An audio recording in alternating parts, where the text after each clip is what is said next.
on ne prend pas le petit-déj, c'est l'heure du déjeuner. Voilà pourquoi il est important d'apprendre à lire l'heure correctement. Aujourd'hui, on va voir les heures pleines. Bon, mais après le déjeuner, c'est l'heure de la sieste, hein? Oui, Nunuche, tu pourras faire ta sieste, mais après la leçon, c'est parti! C'est parti! Pour apprendre à lire l'heure, tu as besoin d'une montre à aiguille et pas d'une montre comme celle-là. Dans les montres à aiguille, on voit généralement deux aiguilles, une grande et une petite.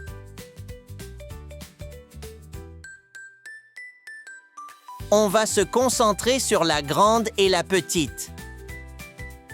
Regarde, je t'ai mis une montre avec une grande aiguille bleue et une petite aiguille verte. Que fait la petite aiguille et que fait la grande? Pourquoi les nombres sont en vert comme la petite aiguille? Bonne question, Léo. Déjà, il y a une aiguille pour lire les heures. C'est la petite aiguille.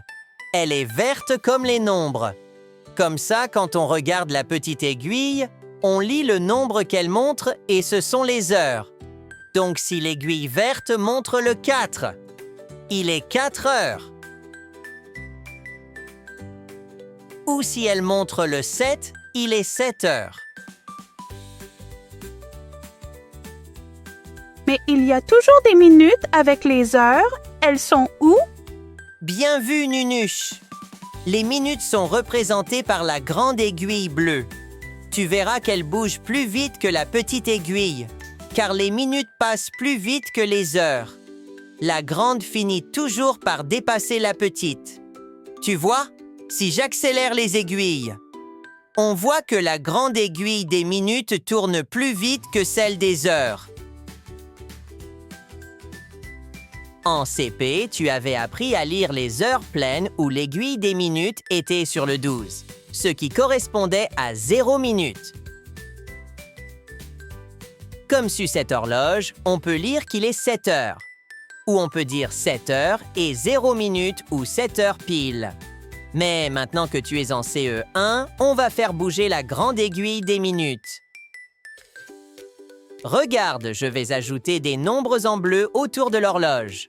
Ces nombres correspondent aux minutes. Et ça commence tout en haut avec 0 minutes. Il faut bien te souvenir de ces nombres car ils ne sont pas écrits sur la plupart des montres et des horloges. Alors, pour t'en souvenir, c'est très facile. Tu commences en haut sur le 12 qui correspond à 0 minutes, puis tu comptes de 5 en 5 en tournant dans le sens des aiguilles.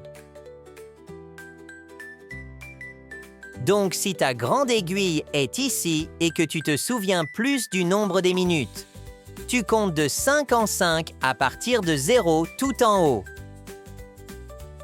Cela fait 5, 10, 15, 20, 25, ce qui correspond à 25 minutes.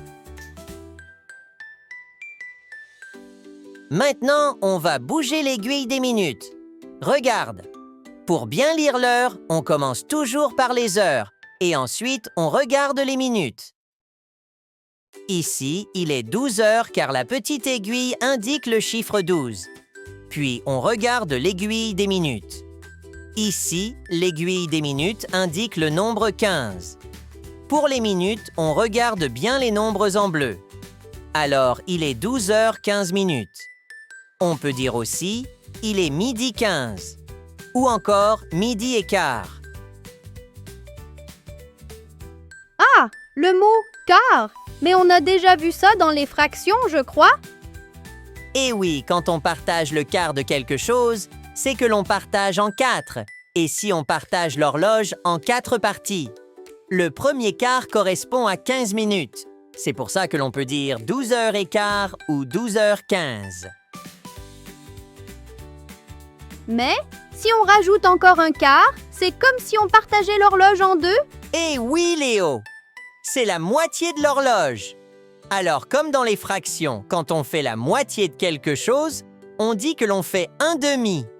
La moitié de l'horloge correspond à 30 minutes, vu que dans une heure, on a 60 minutes. Et l'on dit que la moitié d'une heure, c'est une demi-heure. Si on fait la moitié de 60, on trouve 30.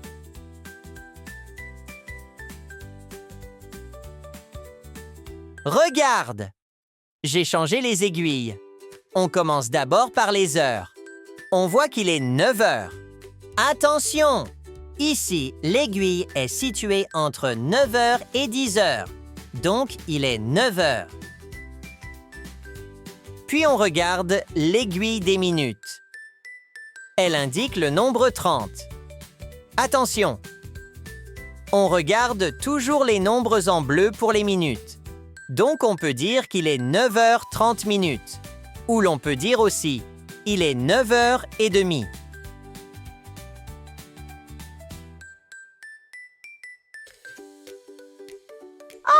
Mais alors, quand on termine l'école à 4h30, c'est comme si c'était 4h30 de l'après-midi. Oui, Nunuche, c'est ça.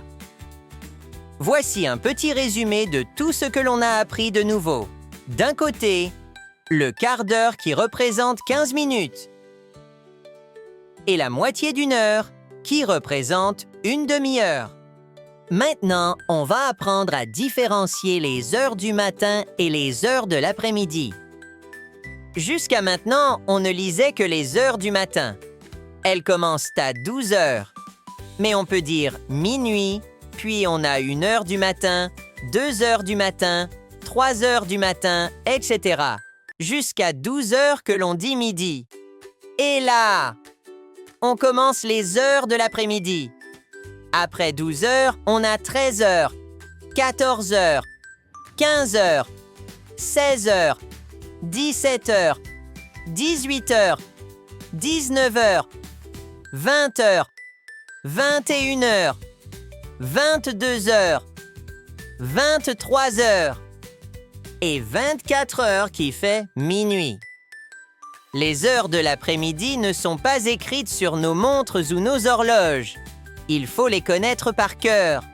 Pour t'en souvenir, tu commences à 12 heures, puis tu ajoutes 1 heure, cela donne 13, 14, 15, etc.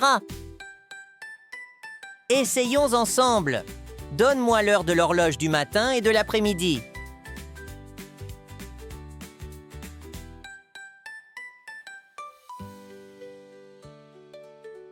Alors, pour l'heure du matin, je regarde en premier les heures. L'aiguille est située entre 4 et 5 heures, donc il est 4 heures. Puis je regarde les minutes. Et là, c'est la moitié d'une heure, donc une demi-heure. Alors, il est 4h30 ou 4h30.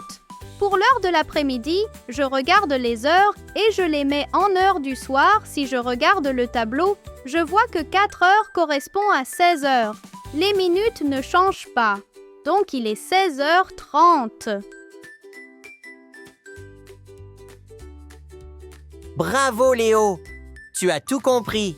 Vous pouvez vous aider du tableau pour retenir les heures du soir. Passons au quiz. Voici quelques horloges pour t'entraîner. Donne-moi les heures de chaque horloge. Je veux les heures du matin.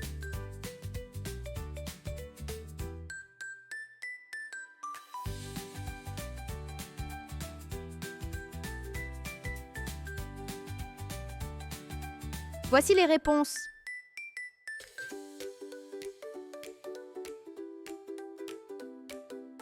Voici quelques horloges pour t'entraîner. Donne-moi les heures de chaque horloge. Je veux les heures de l'après-midi. Tu peux t'aider du tableau.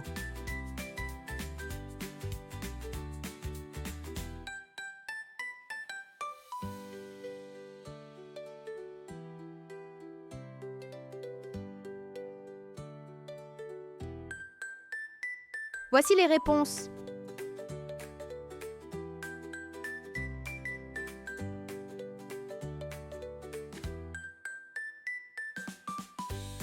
Ça y est, les enfants! Vous savez lire les heures et les minutes.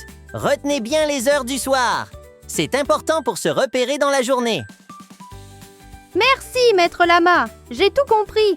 Alors, abonnez-vous!